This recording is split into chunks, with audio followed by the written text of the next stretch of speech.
Noi rischiamo uno spread che schizza all'insù, rischiamo tassi di interesse che non saranno più competitivi, quindi le imprese non potranno finanziarsi, rischiamo l'inflazione che va fuori controllo, è già fuori controllo ma deve essere riportata sotto controllo, quindi uno scenario drammatico, scenario a terzo mondo. Io credo che proprio per questo ci deve essere quella responsabilità da parte di tutti. Noi avevamo un appuntamento con il governo il 27 di questo mese per avere delle risposte sulle questioni che avevamo posto ancora a suo tempo, ma anche nell'ultimo incontro fatto il 12 di luglio.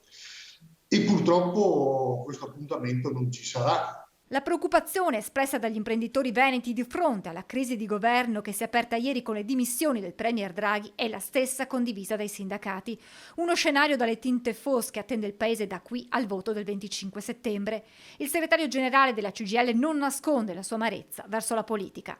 C'è una sorta di atteggiamento infantile da parte della politica perché rispetto a questa situazione e rispetto alle questioni e ai problemi che dovevano essere affrontati anche sotto l'aspetto economico e non solo, con una pandemia ancora in piedi e con una guerra alle porte,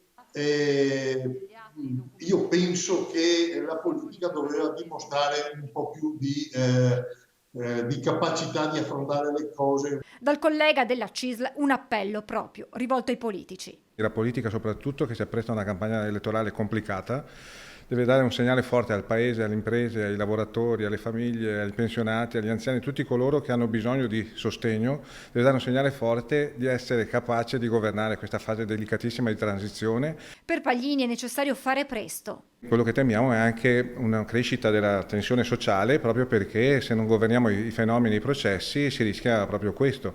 Quindi c'è bisogno che il governo che nasce sia un governo che dia una risposta forte, di unità del Paese. Anche perché, sottolinea Visentin, c'è una credibilità da riconquistare a livello internazionale. Non mi sembra che l'Italia stia facendo una bella figura in questa fase, per cui anche là, se si parla di affidabilità, a un certo punto diventa anche difficile per chi sta operando anche con operatori stranieri, eccetera, ribadire la propria affidabilità.